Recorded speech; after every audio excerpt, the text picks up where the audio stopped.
लव जिहादचा किस्सा।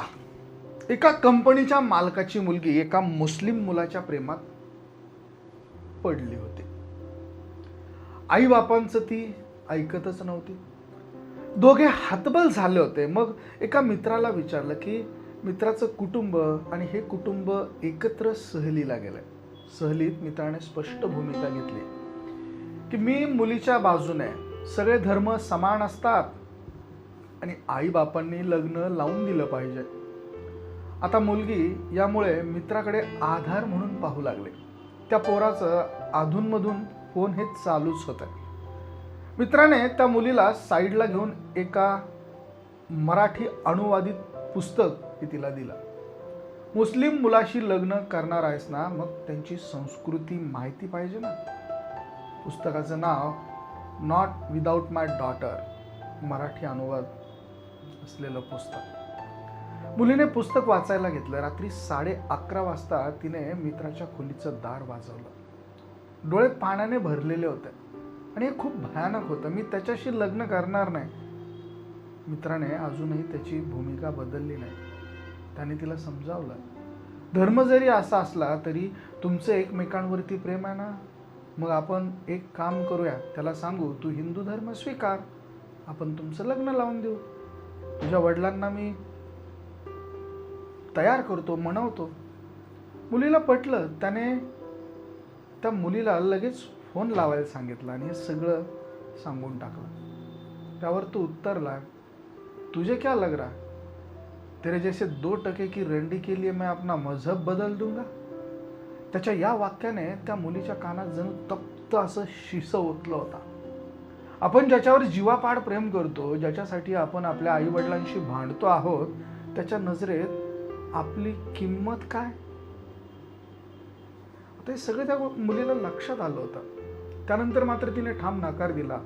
हा किस्सा आवर्जून यासाठी सांगावासा वाटतोय की या मुद्द्यावर सावरकरांनी सुद्धा भरपूर प्रबोधन केलंय। एखादी मुलगी परधर्मीय मुलाच्या प्रेमात असेल, लग्न करत असेल, तर तिने काय केलं पाहिजे, कुठली पुस्तकं वाचली पाहिजे, हे देखील या माध्यमातून हळूहळू समोर यायला लागलं। त्याचं तुझ्यावर जर प्रेम असेल तर त्याने त्याग करायला काय हरकत आहे, हा बिनतोड मुद्दा आहे। कारण अन्यधर्मीय व्यक्ती आपल्या मुलींना धर्मांतरित करायचं या एकमेव उद्दिष्टाने प्रेरित करत असतात आणि आमचा धर्म स्वीकार हे सांगितलं की त्यांचं बिंग तात्काळ फुटतं, उघडकीला येतं आणि आपल्याला पोरींचे डोळे उघडले तर उघडतात। यासाठी प्रत्येक आई बापांनी आपल्या तारुण्यात येणाऱ्या मुलींना काही गोष्टी आवर्जून सांगितल्या पाहिजे।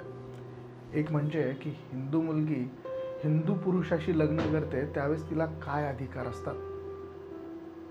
मुस्लिमांसोबत किंवा मुस्लिम व्यक्तीसोबत लग्न केलं तर काय अधिकार मिळतात।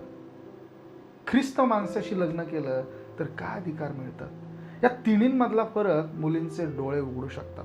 तर मंडळी, या सगळ्यांच्या दरम्यान काही चित्रपट आणि काही पुस्तकं हे मुलींना आवर्जून दाखवले गेले पाहिजेत। काश्मीर फाईल्स आणि केरला स्टोरी असे सिनेमे हे दाखवले गेले पाहिजेत। काही पुस्तकं आहेत ज्यामध्ये बुरख्यामागचं साम्राज्य, कार्मिन बिन लादेन, तेहरानच्या तुरुंगातून, Marina Nemat, not without my daughter, Betty Mahmoody, Lajja, Taslima Nasrin, the last girl, Nadia Murad ही पुस्तकं जरूर वाचली पाहिजेत। सेक्युलर लोकांना आवर्जून वाचायला दिली पाहिजेत, म्हणजे त्यांना वस्तुस्थिती ही लक्षात येईल।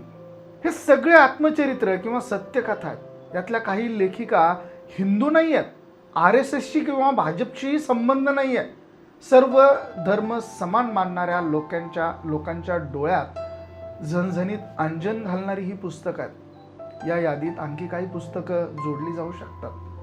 फाळणीचे दिवस, गोविंद कुलकर्णी, मुस्लिम नामाचा शोध, शेषराव मोरे, सोन्याच्या धुराचे ठसके, उज्ज्वला दळवी, माय फ्युडल लॉर्ड, तेहमिना दुर्राणी, एका माळेचे मणी, सेतू माधवराव, पगडी या विषयावरील आणखी काही पुस्तकं मराठी भाषेत उपलब्ध आहेत।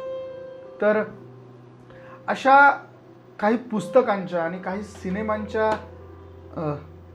मुद्द्यांवरनं मुलींमध्ये निश्चितच जागृती होऊ शकते। तर मंडळी, हा लेख सोशल मीडियावरचा आहे, कोणी लिहिलेला माहिती नाही आहे, पण छान माहिती आहे, त्यामुळे हा तुमच्यापर्यंत यावा असं वाटलं. हा लेख तुम्ही जर का पाहत आहात तर तुमच्या मुलींना, तुमच्या आजूबाजूच्या मुलींना नक्की शेअर करा, कारण यामधली माहिती आणि यामध्ये समाजासाठी असणाऱ्या गोष्टी निश्चितच सांगितलेल्या तुम्हाला त्या आवडल्या असतील.